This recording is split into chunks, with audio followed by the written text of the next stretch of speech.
It was a slow start Saturday night, but LSU ultimately pulled away. We'll take you through the Tigers' win over Southern Miss. We'll also look ahead to LSU's matchup with Ole Miss and take a look at how classy Florida fans are. Don't go anywhere. The fifth quarter starts right now.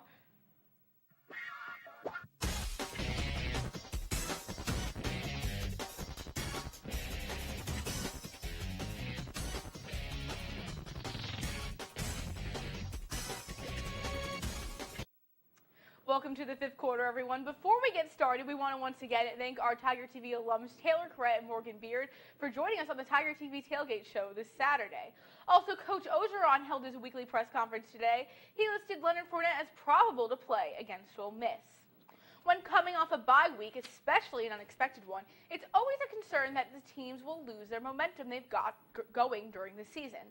That looked like it was going to be the case for the Tigers on Saturday until one particular player gave the Tigers the spark they needed to get the win. It was a tale of two halves in Death Valley Saturday night. I was proud of the football team at halftime. We made some adjustments offensively and defensively. I think the biggest adjustment was to quit shooting ourselves in the foot.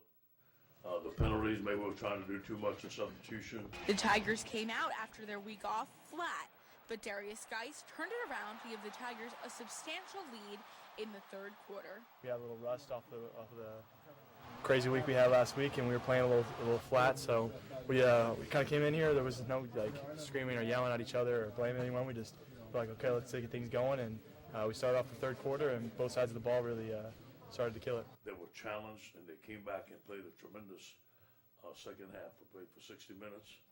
I'm proud of the way the team played. We made some mistakes, build on. Geis was once again filling in for Leonard Fournette and says that he has no problem stepping into the starting role. Every time I'm put in, I gotta play as a starter. You gotta realize who you're backing up, and you can't let opponents know that you're a weakling or a slouch. So you just gotta come out ready, and our coaches do a great job preparing all the running backs to be ready. Geis in the offense gave the team the spark they needed to take down the Golden Eagles. And that's what we needed. We needed that spark. We made a stop on D. Got the ball back, and they punched it in. So those are the type of plays that we need from here on out. The biggest challenge for the Tigers will come next week when they take on Coach O's former team, the Ole Miss Rebels. And Coach O definitely thinks this is a matchup no Tiger fan should miss. This is why you come to LSU. This is why you signed here. This is why you want to coach here.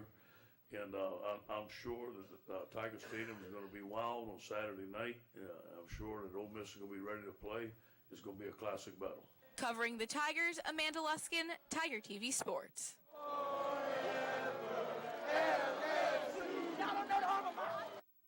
Although Geis had such a successful game with reports of Leonard Fournette coming back, it looks like he will be back in the backup role once again.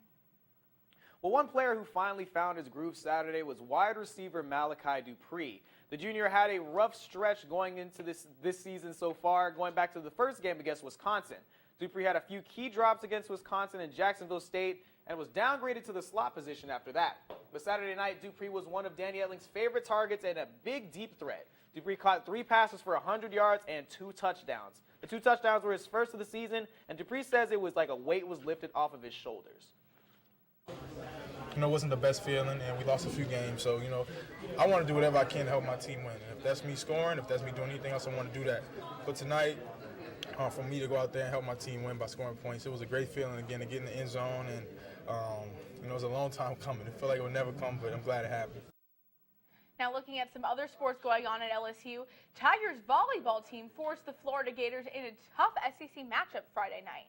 They were hoping to continue their 2-game win streak. Tiger TV's Dylan Alvarez with the recap. While they're not facing off on the gridiron until November the 19th, the LSU women's volleyball team was in the PMAC to face off against the Florida Gators Friday night. But the Lady Tigers ended up losing in straight sets to the 9th-ranked Gators. We didn't have any offense on our side. We tried to go with a bigger lineup in the third set, and that didn't really affect them either. So, I was pleased with portions of it, but our passing broke down, and when your passing breaks down, then everything kind of goes to pot. Despite the loss, there are still some positives to take out of the match. We really stayed calm throughout the match. Usually when we get on a run, we panic and we actually did well as siding out and going on the next play, and that was really well for us. I think that we saw that we could stand toe-to-toe with them for a little while. And the sign of a good team is when somebody challenges you, take it up a notch, and they were able to take it up a notch. You have to credit them. Gina Tillis was a bright spot for the Lady Tigers, finishing with 12 kills. I knew I had to come out here. They're a big team. I knew I had to be tough and physical and go out there knowing I'm about to put every ball away. And I went with that mentality, and it works out for me. I thought Gina Tillis played as well as she could possibly play. She took big-time swings. That's one of the biggest blocks in the country. Certainly the biggest block in the league, and she challenged him. It's the first time in Gina's career that she stepped up and actually challenged a big block and physically went after him, and she didn't have very many good opportunities, so I'm proud of her effort. Reporting for Tiger TV, I'm Dylan Alvarez.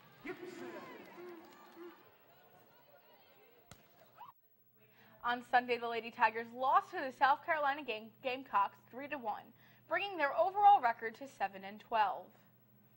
Well, tensions are running high between LSU and Florida since this whole rescheduling saga, eh, Amanda? Shots were fired between Florida AD Jeremy Foley and LSU's Joe Oliva, but no shots may have been more personal than this one. Saturdays during Florida's pregame ceremonies, Gator players mocked the recent death of LSU's Mike the Tiger.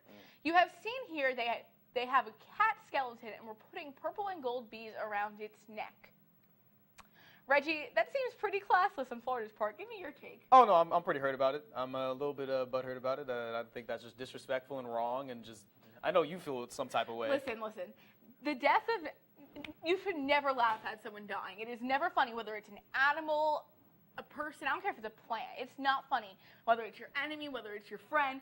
So that's just a classless thing to do. And then the fact that the university came out and said that it had nothing to do with Mike the Tiger, it had purple and gold Mardi Gras beads on it. It had everything to do with Mike the Tiger, and the university should take responsibility for what their players did. I agree. When we come back, reporter Cameron Stelly gives us her take on Ole Miss's quarterback Chad Kelly off the field antics. Good afternoon and welcome back to the fifth quarter and my segment 3 and Out. I'm Cameron Stelly. First down, I'm starting off with Danny Etling. The junior quarterback led the Tigers to an impressive win over Southern Miss Saturday. Etling completed 11 of 18 passes for a season high of 276 yards with 3 touchdowns and his first interception in 104 pass attempts. He continues to be the leading man for LSU's offense. However, he will be facing the toughest matchups in the season over the next 3 weeks. So only time will tell if Danny Etling can stay in charge. Second down, I'm going with the leaders on LSU's defense, starting with senior linebacker Kendall Beckwith. After deciding to return to play for his senior year at LSU, Beckwith is off to a great start, especially after Saturday's game, getting his career best of 15 tackles, including 2 behind the line. Then, junior safety Jamal Adams recovers a fumble in the second half at the Golden Eagle 22, setting up Darius Geist to score his second touchdown of the night for LSU. Third down, I'm switching gears here and taking a look at Ole Miss and their quarterback, Chad Kelly. After Saturday's loss to Arkansas, the Rebels dropped to 23 in the AP poll, while LSU is 25th. The Razorbacks' defense rattled quarterback Chad Kelly, who fumbled on the Rebels' last possession, allowing Arkansas to take a knee to win the game. This was Kelly's worst completion percentage since he has been at Ole Miss. He went 18 of 39 for 253 yards with 1 touchdown and 1 interception. Speaking of other things that rattled Kelly, take a look at this video of him running on the field 2 weeks ago at his younger brother's high school football game out of frustration for a late hit on his brother. Well, that's all for me, but when we come back, Tiger TV reporter Zoyce Maneras shows Southern Miss's mascot Seymour how to get down. Stay tuned, the fifth quarter is coming right back. Welcome back to the show. Amanda, we have to commend our Tiger TV rookies. They really stepped up and got right to the grind this year. Yes, they did. And one of those rookies is Zoyce Maneras, and Zoyce knows how to have a little fun every now and then. This was when we were on the field. I had to catch Zoyce in the act, man. He was cutting up on the field. I can't tell you what song was playing, but I'd love to take this video and just edit it together. Give him a follow on Twitter. Maybe he'll say some funny things once in a while.